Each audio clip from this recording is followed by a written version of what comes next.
I still can't believe this is real. Can you believe that this whole thing started out with me one day deciding I wanted to crochet a plushie, and somehow this whole thing turned into a book? Well, 2 books? But I want to tell you everything about the behind the scenes, the process, and the concept of the books in depth. So grab yourself something to drink like I did and come with me on this journey. So first of all, I want to go back in time a little bit to recap my journey as a crochet artist and how it all ended with me writing a book. 2 books.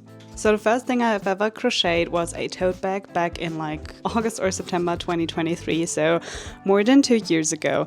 And I remember that it took me so long that when I finished it, was like, I cannot do this ever again, even though I loved the outcome. And then I saw my first video of an amigurumi on YouTube, and I was like, hey, that's so cute, let's try it. And it took me about, I don't know, 2 hours or so. My first was actually a no-sew turtle. Here she is. She is so cute. And it turned out so cute, and it didn't take so long. I was all invested. So I immediately started a crochet account because I tend to just start Instagram accounts when I start a new hobby, because I feel like it's just convenient to have a community around you with like this whole Instagram thing. So this is what I did. I started a crochet account immediately. And with it, like a few days later, I also started an Etsy account already, because I knew that some people were selling their plushies, and I was like, hey, I can sell my plushies too, why not? Like, it sounds like fun. I mean, I don't need them, I just want to create them, so why not sell them and have like a little extra income? And like 1 or 2 or 3 weeks after, I don't know exactly anymore, but just a few weeks after, I wrote my first ever pattern. Can you believe that? It was like so early on that I started writing patterns, and I don't know, when I crocheted, I immediately had new ideas in mind, which I wanted to just crochet myself and freehand them. So I started writing patterns pretty early on, and I feel like this is different for everybody.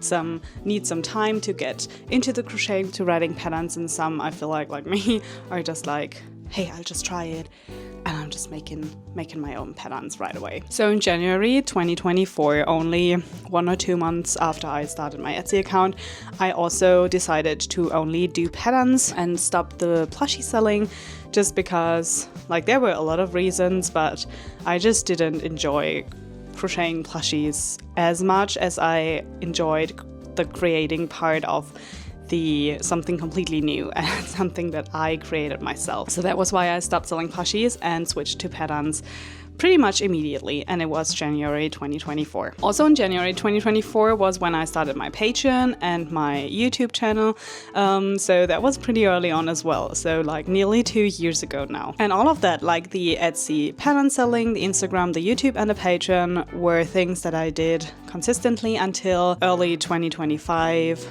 And then I started to slow down a bit. But then a publisher reached out to me. The publisher EMF reached out to me and was like, hey, do you want to write a book? And I was like, I don't know, do I?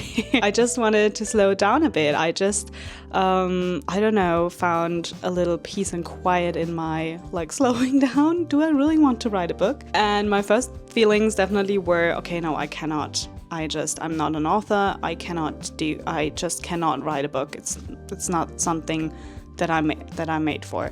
And I just had this anxiety straight away that I was like, no. But I definitely wanted to hear what the publisher had to say. So I had my first meeting with Melanie from EMF, and she actually overwhelmed me, but somehow in the same time took some of my fears away, because like the deadline was way too close than what I was thinking it was.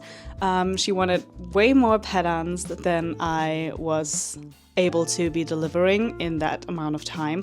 So I kind of lowered the expectations a bit and was like, I can do this and that amount of patterns in this and that time, and if not, like, it's not going to be possible for me. So I just really set a number that I was confident in creating so that I could really fulfill what I was promising to the publisher. She also already knew exactly what the books were supposed to be looking like and what the pattern theme would be. And that kind of convinced me because like it was such a cute idea. And she was like, hey, we're doing 2 books. It's like a 2-parter because like the theme is so strong.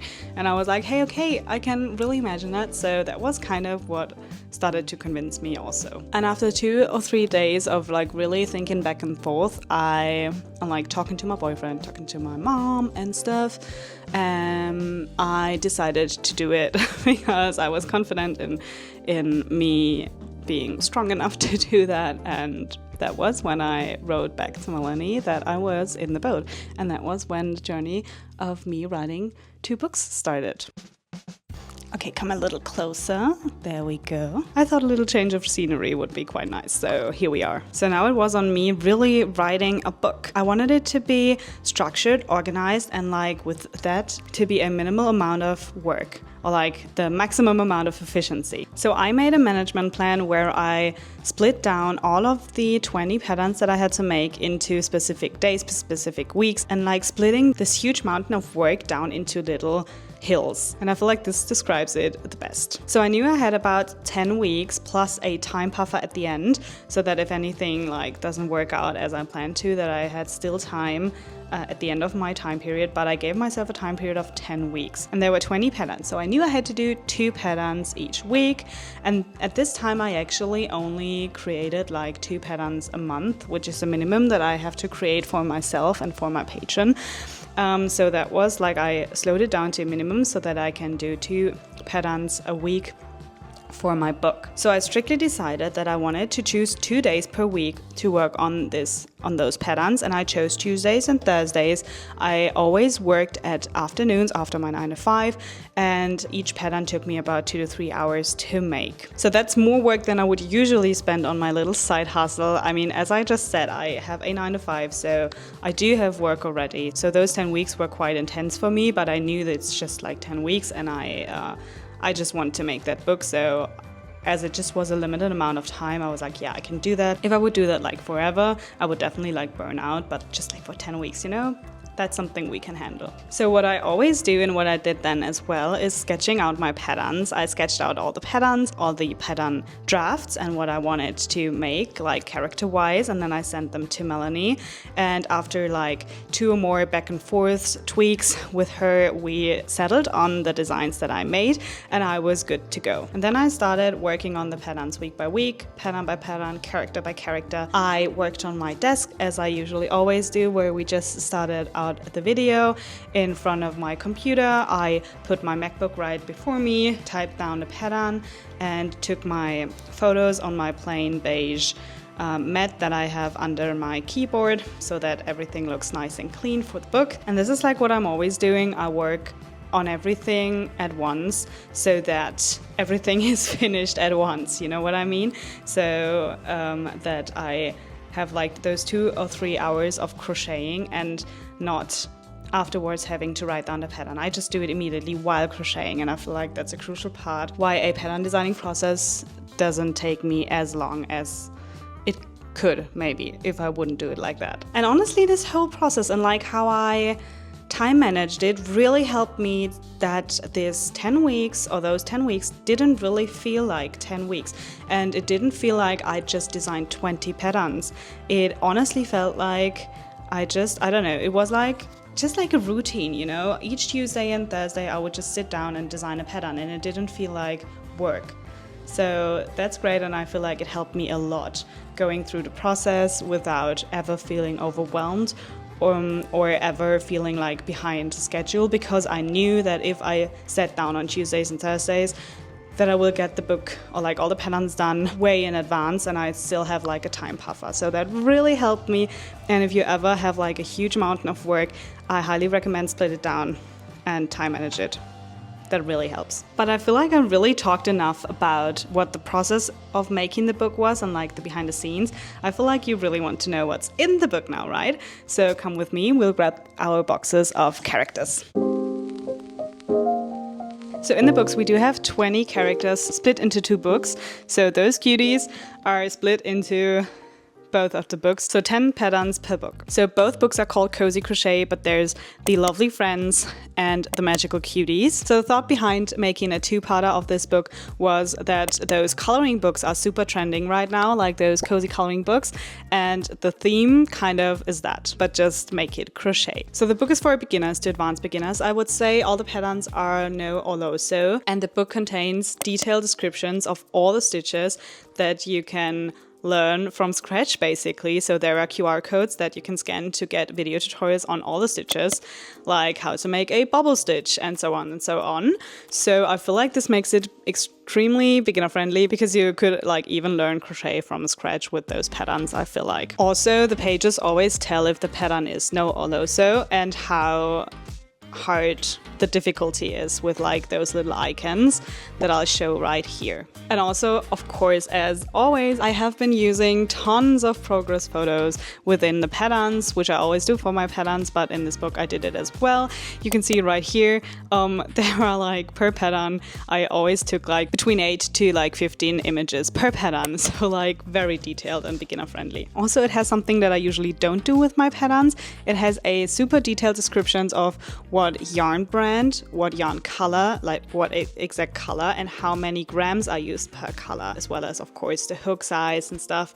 But I have like a detailed yarn list for every pattern, so that's something that I usually don't do with my patterns, because I like feel like you can crochet with any yarn and hook size, but if you are like a complete beginner, this may help you also. So here is again the 4 pages of the one pattern. It's one of my favorite patterns.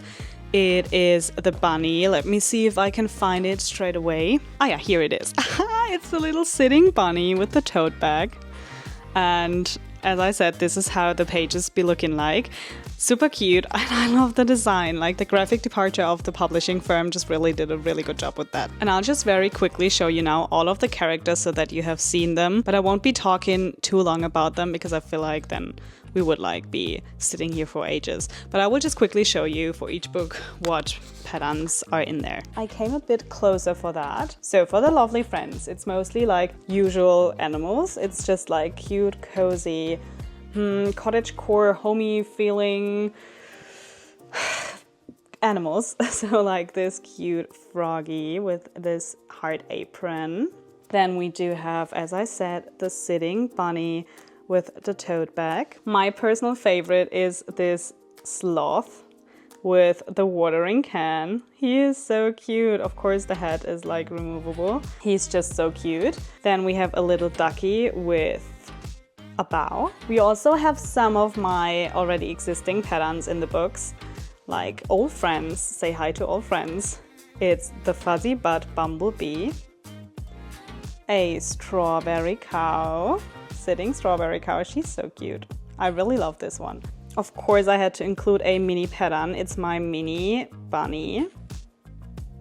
This can be made like in 15 minutes. Also, one of my fave is this cherry capybara twin set. So you can just hold it like that. It's so cute. You can of course also remove those caps or like those hoods. That's not a problem at all.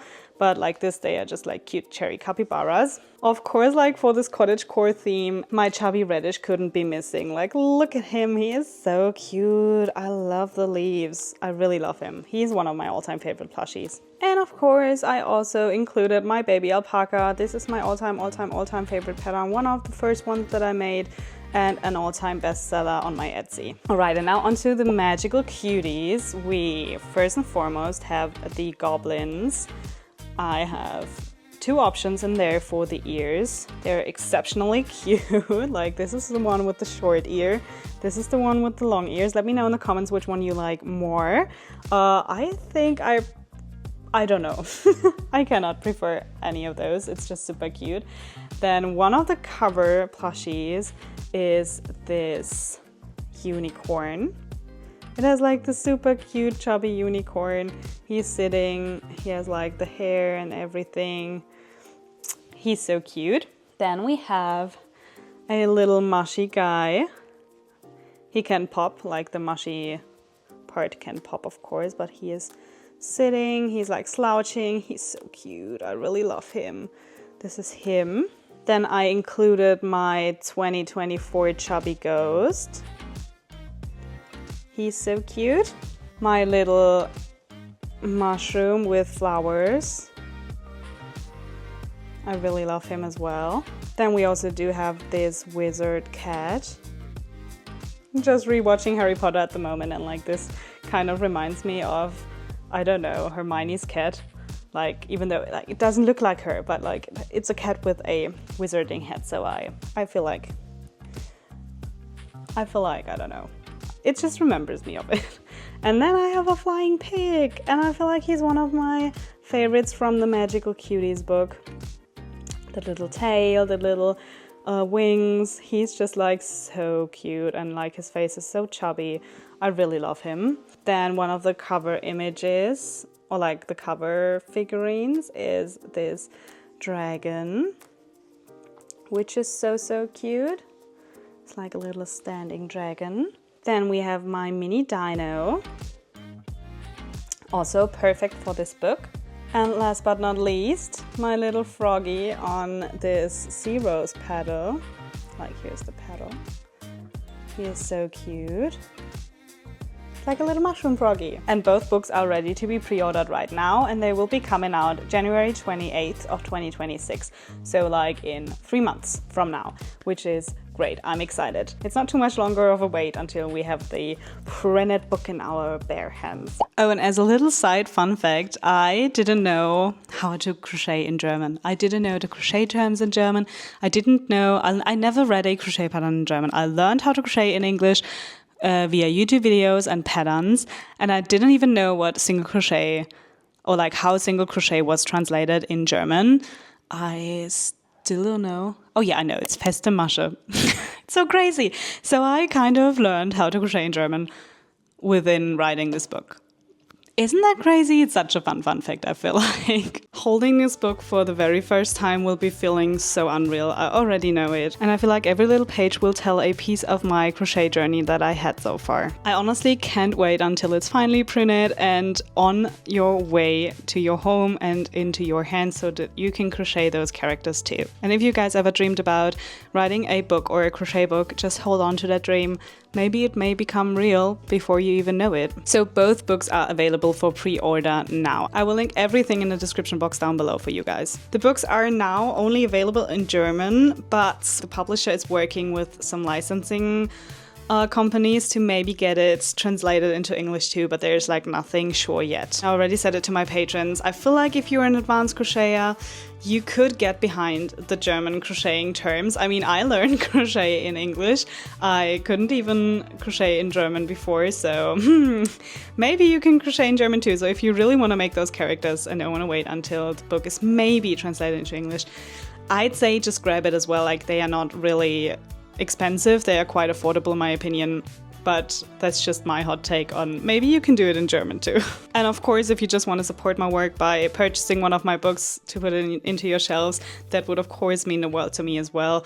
But yeah, that being said, no pressure at all. And at the very end, I really want to thank all of my patrons for helping me testing those patterns before they went into lecturing to the publisher. You really helped me making those patterns perfect. Without you guys, I couldn't have done it. Thank you guys so much from the bottom of my heart. I really enjoy and I'm so thankful for my little patron community. You guys cannot even imagine. And to all of you guys, thank you so much for being part of this journey from like start of 2024 until now. It's been nearly 2 years. I really cannot thank you guys enough. You are my community, you know, just because of you all of this is even working. So don't forget to subscribe to my channel to not be missing out the next video and all of my vlogs. And thank you guys so much for watching. I really hope to see you in the next one. Bye!